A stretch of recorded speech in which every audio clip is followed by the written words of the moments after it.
Bem-vindo à parte 3. Se você ainda não viu a parte 2 e a parte 1, procure, por gentileza, lá no meu canal.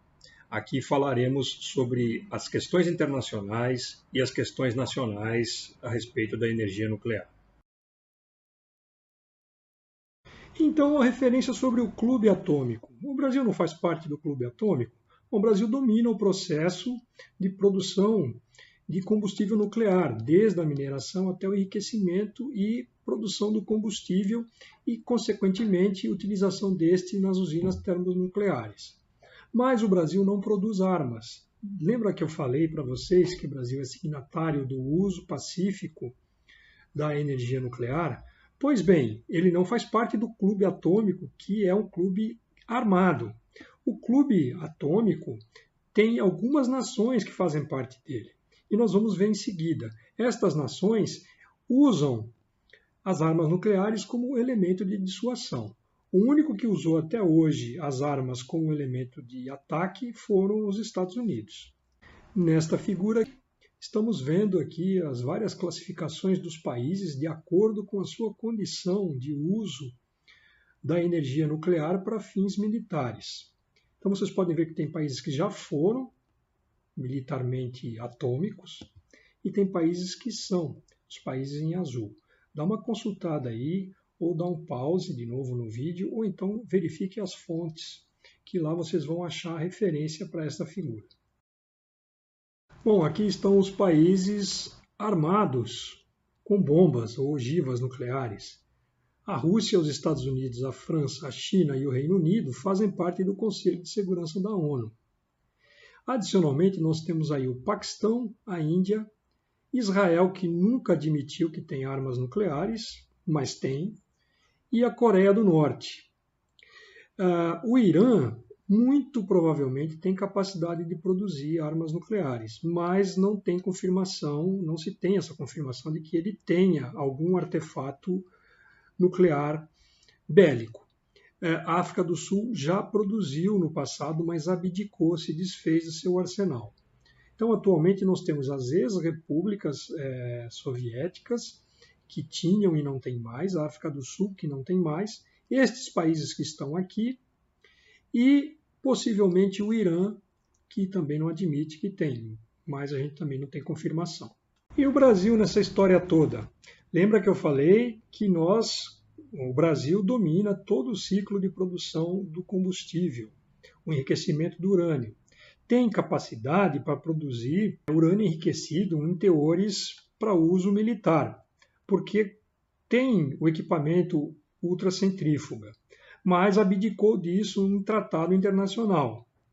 Mas se vocês derem uma olhada aqui nesta tela, vejam o texto. Uma revolucionária tese de doutorado produzida no Instituto Militar de Engenharia, IME do Exército, simulação numérica de detonações termonucleares em meios híbridos de fissão-fusão implodidos pela radiação, pelo físico Dalton Ellery Girão Barroso, confirma que o Brasil já tem conhecimento e tecnologia para, se quiser, desenvolver a bomba atômica.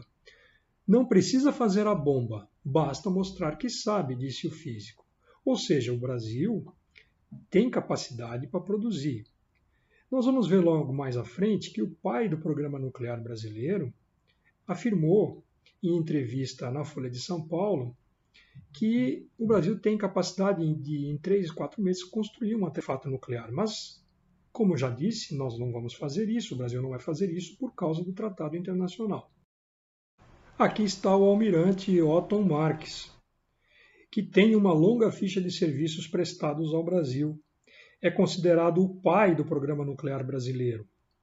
Desenvolveu, desde os primórdios, toda a parte de pesquisa, toda a parte científica, toda a parte de engenharia esteve sob a liderança dele.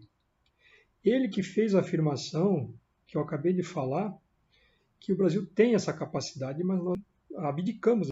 Teve uma época em que nós desenvolvemos as ultracentrífugas e as nações desenvolvidas cresceram o olho em cima do nosso equipamento. Isso foi devido à inteligência e às centenas de engenheiros e cientistas que foram trabalhar na equipe liderada por Otton Marx. Esses cientistas conseguiram desenvolver de forma independente a ultracentrífuga brasileira. Com essa capacidade que eu mostrei para vocês de construir a bomba em termos teóricos, mais a capacidade de ultracentrifugar o urânio e produzir urânio enriquecido com fins militares, mais a condição de ter boas jazidas de urânio aqui no país, nós somos um país autossuficiente em urânio, trouxeram um temor estratégico nas nações desenvolvidas, particularmente aquelas que fazem parte do Conselho de Segurança da ONU. Estas nações trabalham através da Agência Internacional para impedir que haja capacidade militar de uso da energia nuclear por outras nações.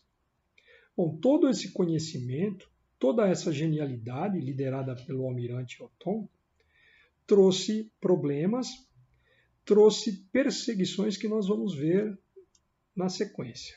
Bom, aqui nós estamos vendo um exemplo, uma cascata de centrifugadoras, de ultracentrífugas. O Brasil desenvolveu de maneira independente, como eu falei, né? Levou 27 anos e praticamente 1 bilhão de investimentos, 1 bilhão de dólares, né? Centenas de engenheiros e cientistas envolvidos.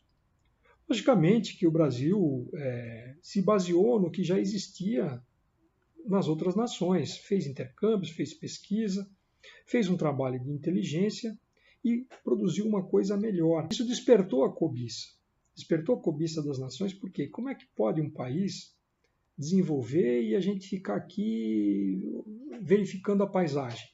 Não pode ser assim, nós não podemos permitir. Então isso se passou nos setores de inteligência destes países. Querer coibir que o Brasil desenvolvesse uma tecnologia independente, sozinho. Isso traz, vamos dizer assim, uma quebra do monopólio da força, da dissuasão no mundo. E isso, o Brasil estava avançando uma fronteira que não era permitido ao país local que ele estava. Os países do Conselho de Segurança da ONU pensaram, coloque-se no seu lugar, você não foi feito para ser polícia do mundo. Mais ou menos uma caricatura do que pode ser essa discussão. Fora que os fiscais da Agência de Energia Atômica queriam ver as centrífugas, as ultracentrífugas brasileiras, porque elas não faziam barulho, elas eram silenciosas, elas trabalhavam diferente das que existiam na França, nos Estados Unidos, por exemplo. Mas os brasileiros não permitiram. E isso talvez causou uma certa fúria, até porque existiam interesses comerciais envolvidos nisso. O enriquecimento do urânio é um mercado de fornecimento para outras nações. Outras nações que eventualmente tenham a produção de energia nuclear precisam enriquecer urânio e vão comprar de quem tem condições de produzir barato e vender. E esse mercado era restrito para essas nações que têm as armas nucleares, usam a energia nuclear na sua matriz energética intensamente. E por que o Brasil estava interferindo nesta questão comercial? Pensa um pouquinho nisso. Mais uma vez aqui, o almirante Othon Marx com uma maquete do reator nuclear para fins navais, que seria um protótipo da propulsão nuclear, o submarino que o Brasil está desenvolvendo ali na região de Itaguaí. Que é também um outro projeto importante do ponto de vista estratégico para a defesa da nossa costa, onde a gente tem as principais jazidas de petróleo, onde a gente tem o pré-sal. Então, nós temos uma área oceânica muito desprotegida, com necessidade de submarinos. Então, Othon Marx estava encabeçando também esse projeto, já que é necessário um reator miniaturizado, vamos dizer assim, para fazer a propulsão nuclear dos submarinos. Nenhuma nação vai ensinar a outra como fazer. O Brasil tem um intercâmbio para construir submarinos com a França, mas isso não vai envolver o reator nuclear. Cada um tem o seu e não conta para ninguém. Aqui está uma foto, um modelo em corte do submarino nuclear brasileiro, do futuro submarino nuclear brasileiro. Se não forem feitas dificuldades para que ele saia, enfim, vai ser de grande valor para a soberania nacional. Conforme eu falei, nós temos necessidade de defender não só as jazidas, como eu mencionei, as jazidas de petróleo, mas também a nossa área a zona exclusiva econômica, que tem a pesca. Você pode ter invasões de outras nações para vir buscar o pescado aqui. Então, o submarino tem essa capacidade de dissuasão, já que a propulsão nuclear traz vantagens em relação à propulsão convencional. Com propulsão nuclear, você tem energia suficiente para o submarino ficar imerso indefinidamente, praticamente, enquanto durar o combustível nuclear. Bom, o almirante Otton já tinha passado para a reserva desde os anos 90. Mas, durante os anos 2000, em 2003, se eu não me engano, ele foi chamado para presidir a eletronuclear pelo governo federal. Antes disso, ele já tinha uma empresa de consultoria que estava fornecendo assistência de engenharia para empreiteiras que estavam construindo o Angra 3. Bom, ele tinha pagamentos pendentes, segundo a própria versão dele, dessa época da consultoria. Com o tempo que ele assumiu a função de presidente da eletronuclear, acabou acontecendo o recebimento de alguns pagamentos, e isso, a Lava Jato, sempre ela, prejudicando os interesses nacionais, porque não existia uma evidência suficiente para acusar o almirante Otton de corrupção, no caso, que a Lava Jato estava acusando, acabou fazendo uma condução coercitiva violenta contra um senhor de 76 anos, algemou, e depois ele foi acusado e foi condenado a 43 anos de prisão por corrupção, lavagem de dinheiro, etc. É no mínimo estranho e bastante suspeito vindo da Lava Jato, uma força-tarefa que cometeu várias irregularidades nas suas ações, várias violações da Constituição, e tratou o almirante Otton como se fosse um criminoso, sendo que ele tem tantos serviços, ele tem tanto crédito para poder se explicar. E até hoje ainda ele continua preso em prisão domiciliar.